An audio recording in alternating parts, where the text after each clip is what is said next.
Bismillahirrahmanirrahim. We are going to talk about an overview of childhood tuberculosis. The areas which we are going to discuss include its epidemiology, the mechanism by which tuberculosis is acquired, progresses, and the host response to this infection. We'll identify the risk factors and the comorbid conditions, the varied clinical manifestations with which the children can present with tuberculosis, the diagnostic and the supportive test. We talk a little bit about the resistant tuberculosis and the principles of drug therapy. And of course, prevention is always better than cure. So it is a chronic infection that we all understand. It is highly infectious and spreads by droplets. Positive organism, as we all understand, is Mycobacterium tuberculosis and causes the disease by granuloma formation.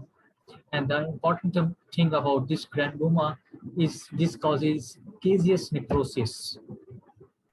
However, the bacteria, Mycobacterium tuberculosis, can spread through blood to various organs, causing disease over there. It can affect all ages, and all organ systems can be affected by tuberculosis. Very important to recognize that this is curable disease. However, it is very much preventable that we should aim at a public health level.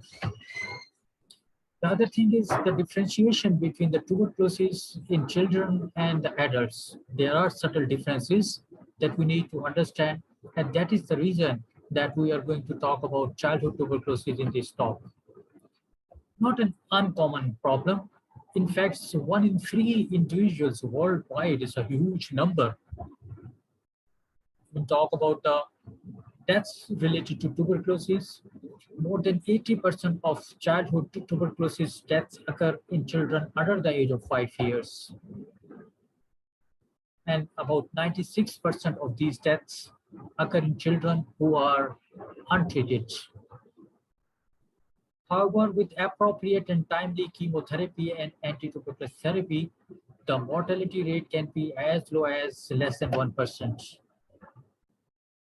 The reason that we need to talk about pediatric tuberculosis is that 2/3 of the children with tuberculosis are either underdiagnosed, undiagnosed, or are undertreated or are untreated, leading to increased number of mortality and morbidity.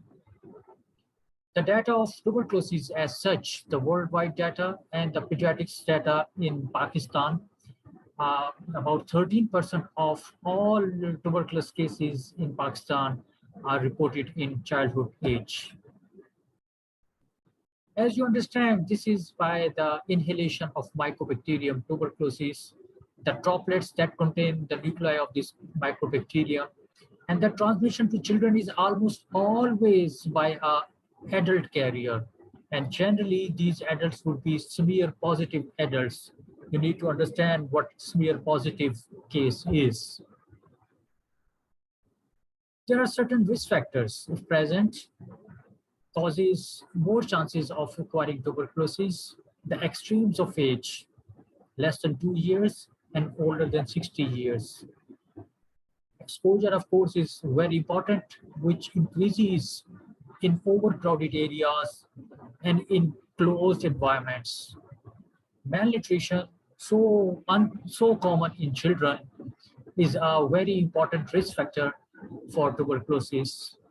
If a child is on immunosuppressive steroids and other chemotherapeutic agents, or the child is suffering from a malignancy itself, or the child has suffered from measles or pertussis, and we talked about the risk of tuberculosis when we talked about pertussis, that increases the chances of acquiring tuberculosis and also chances of resurgence of tuberculosis infection, diabetes mellitus, HIV infection.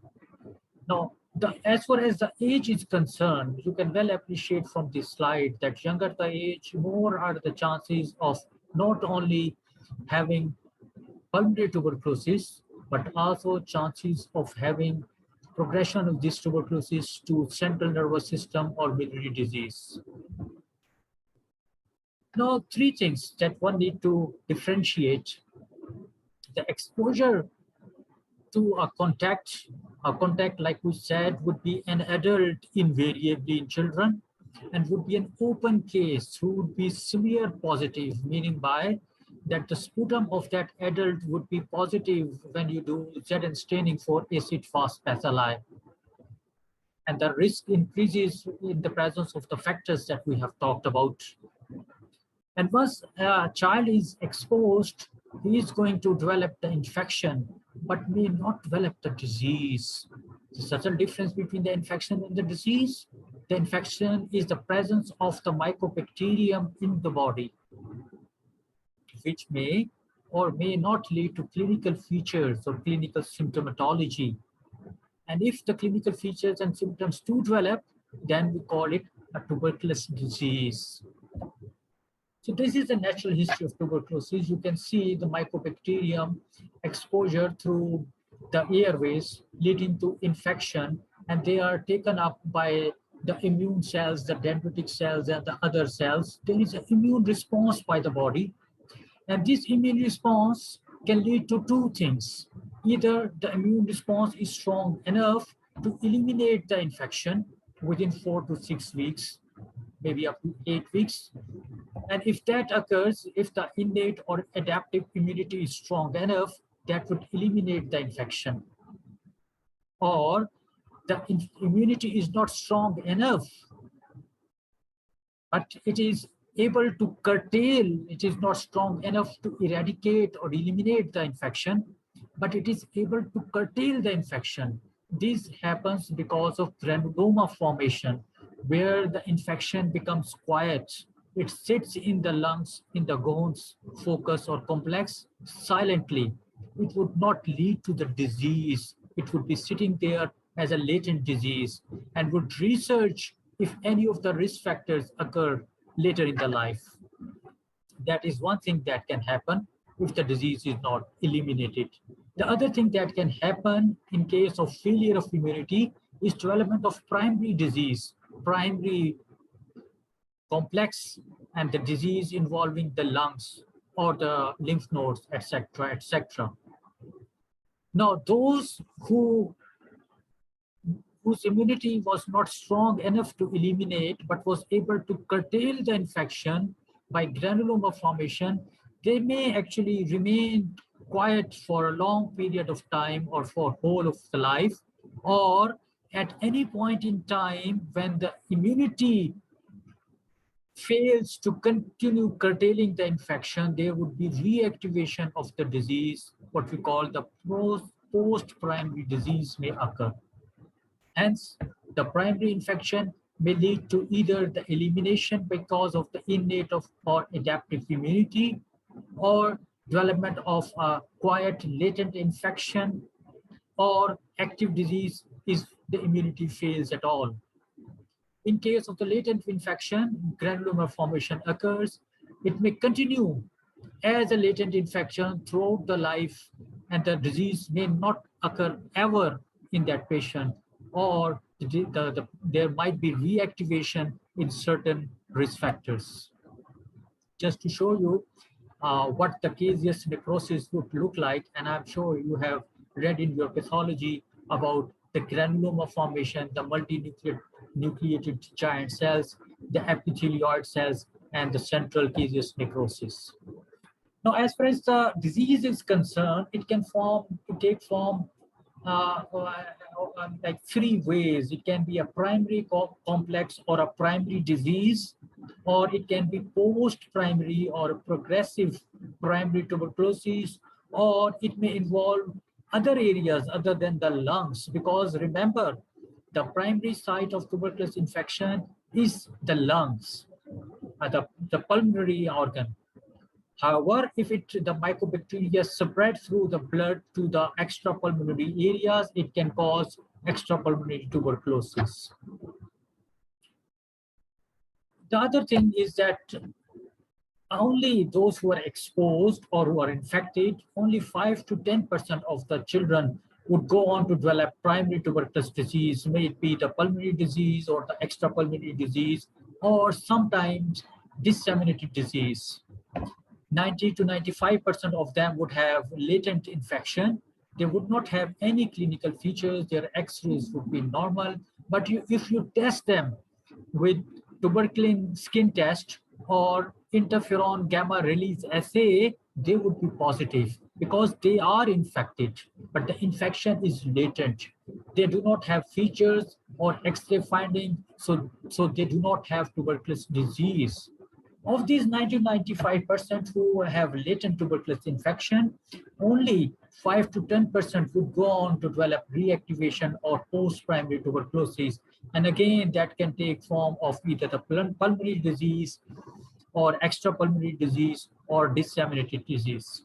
But the important thing to remember here is that these are the ones which would have cavitatory lesions, which would not be seen in the early primary disease, which is more common in children.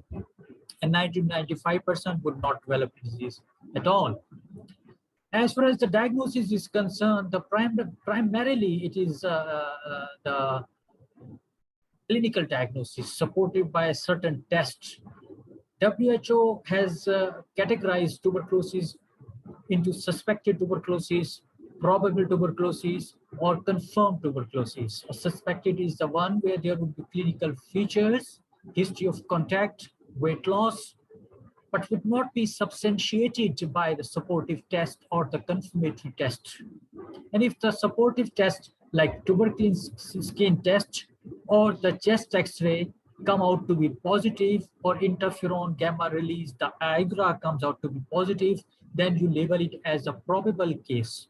And you confirm the case only if there is acid-fast bacilli visible on ZN strain or isolated on the cultures. The clinical features really depends upon the organs that are involved, that can range from persistent cough to non-resolving pneumonia or developmental of effusion, or just the weight loss, the child not thriving well or not feeling well after an episode of measles or pertussis, pyrexia of unknown region, or development of just the lymph nodes. If they have developed a CNS infection, there might be features of meningitis or space-occupying lesions. If there are tuberculoma present over there, abdominal tuberculosis leading to ascites, tuberculosis of the spine or the joints or the bones leading to the gibbous formation, caries of the spine, arthritis, or involvement of the bones. So it can form extrapulmonary tuberculosis, can take the form of tuberculous meningitis, abdominal tuberculosis, renal tuberculosis, very, very uncommon in children. Lymph nodes are involved in quite a number of cases. Sometimes pericardium is involved, and the bones and the joints may be involved in certain cases. Here is an example of tuberculous lymphadenitis. Ascites with abdominal distension in tuberculosis of the abdomen. Deformity of the spine.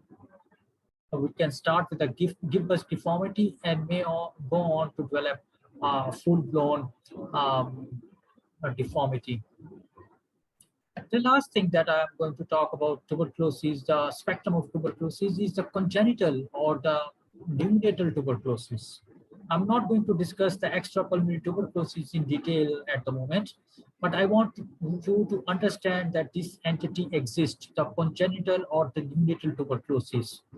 Of course, in this case, the mother would have an active disease, and the primary complex in this case is formed in the placenta, and these children would be born with hepatomegaly, splenomegaly, and sometimes lymphadenopathy. They would be very, very unwell, and sometimes they may have feature to suggest sepsis. You do not separate the mother, but you need to do workup and you need to treat both. And there is a whole protocol how to treat them. I'm not going to go into the detail of that. Other than the epidemiological features, the contact history, the setting where the patient has come from, the clinical features, the history and the examination findings, the tests that would be helpful include the MON2 test, which is tuberculin skin test, the radiological test, chest X-ray is of paramount importance, and if the need arise, imaging of the other body organs. Smear, ZN Nielsen stain to look for acid-fast bacilli, and culture for Mycobacterium tuberculosis. And there are newer cultures like BACTEC, where you can isolate the mycobacterium earlier on. Biopsy of the organ involved, if you can do that, which would show the caseating necrosis and the granuloma formation. And then there are certain other tests, including the antibodies test and interferon gamma release assay. GeneXpert actually isolates the genomic material of the mycobacterium, and it is very helpful not only in the diagnosis but also in categorizing them into resistant or multi-drug resistant or extended drug resistant cases. So the gold standard remains sputum smear or the culture of the Mycobacterium tuberculosis, but other tests that we have talked about can also be done. The two important tests that I want you to remember is the tuberculin skin test, which actually gives a positive result because of type 4 delayed type of hypersensitivity reaction. And the interferon gamma release assay, the newest and the modern and most favored test nowadays in older children, which depends upon the production of gamma interferon in response to in vitro T cell stimulation after exposure to the tuberculous antigens. If either of these tests, TST or IGRA, is positive, one need to do a chest X-ray. Of course, you would do chest X-ray in symptomatic patients as well. And if the patient is symptomatic or if the chest X-ray findings are consistent with the diagnosis of tuberculosis, one need to confirm the diagnosis by either smear or culture. And you take sample in children, either the gastric aspirate or the sputum if available. This is the way to do tuberculin skin test. Purified protein derivative injected intradermally and read after 48 to 72 hours. And in duration, more than 10 millimeter is taken, highly suggestive of tuberculosis, even in the presence of BCG vaccination. However, negative TST does not exclude TB infection because there can be false negative test results. Similarly, positive TST does not confirm the TB disease, although that would confirm the TB infection, that the infection is there, but many a time this can be latent infection, not the disease. And this is the way how you measure the induration after TST tests. We talked about the falsely negative. These are the causes of falsely negative infection. Most important to note is the malnutrition or very severe disseminated form of disease where because of energy, there won't be a type 4 delayed hypersensitivity response and the immunocompromised, and those who are on immunosuppressants or those who have suffered from diseases which causes immune suppression like measles and pertussis and very young children where it won't be positive. So BCG vaccination, you need to take into context the BCG vaccination if that is given or not. And this is just to show you the differences between the TST and the IGRA. The only thing to remember is that the chances of having a positive IGRA is more in children beyond 2 years of age. Other than 2 years, it may not be may not give very positive results. The X-rays are very important. Just to show you an X-ray of a child, 10-year-old child with extensive pulmonary tuberculosis, consolidation and patchy consolidation here and there as well. And this one you can see loss of angle here, the pleural effusion secondary to tuberculosis, the Gons complex. Here you can see the cavitatory lesions in a post-primary tuberculosis, and this generally would not occur in younger children, would generally occur in older children. This is a picture showing miliary tuberculosis, small millet-like infiltrates and a little consolidation as well. This would tend to occur in younger children or those older children who are immunocompromised.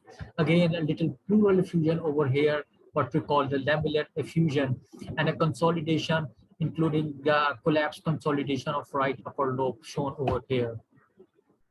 Now, sometimes it is, well, not sometimes, quite a number of times, it is very difficult to get a positive TST or an IGRA So there are these clinical scoring systems. We take into account large number of factors to decide about the possibility of the patient suffering from tuberculosis or not. I'm not going to go into the detail of that at the moment.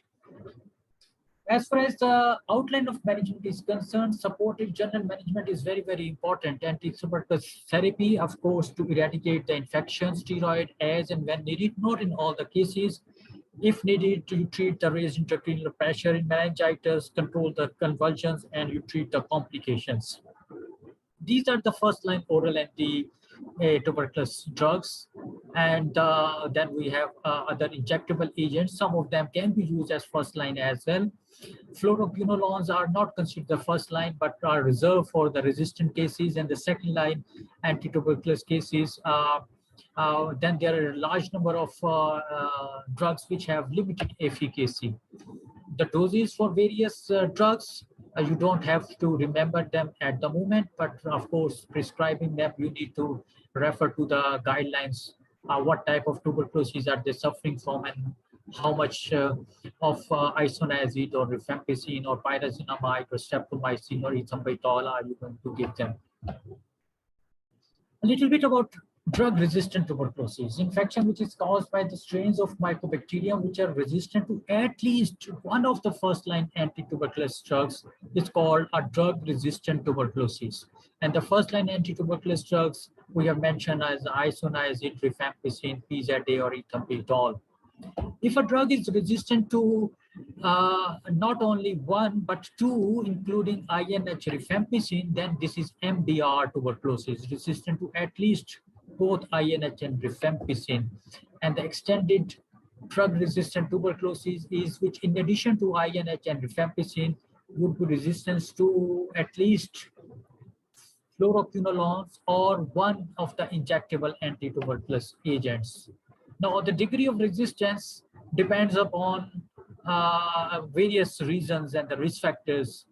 But the important thing is the regimen of their treatment would be determined by the fact that if it is just a drug resistance or MDR or XDR, how much drugs and for how much duration are you going to continue them. Now, these are the cases where you would like to give what we call DOTS therapy, directly observed therapy. Prevention is always better than cure. You know that BCG is included in our national EPI schedule given at the time of birth. However, it can be given later in the life as well. Absolutely safe to give. Efficacy is very much established for against severe causes of tuberculosis, the CNS and the disseminated tuberculosis. Thoughts we have talked about directly observed tuberculosis therapy. So conclude, childhood tuberculosis is always secondary to adult tuberculosis. So look for the case. We need to do contact tracing. Look for the adult case. The other thing, very important thing, is the primary tuberculosis in children is non-infectious, meaning by they cannot spread to others. If there is spread through the bloodstream, that can lead to extrapulmonary cases like tuberculous meningitis or abdominal tuberculosis, etc., etc. Low immunity, extremes of age, malnutrition are very important risk factors. Chances of isolating tuberculosis bacilli are not very high in children, so we generally resort to the clinical features and the scoring system. We need to find the exposed people and the contacts, and we need to treat them or give them chemoprophylaxis. Thank you very much. If there are any questions, we will be happy to take them.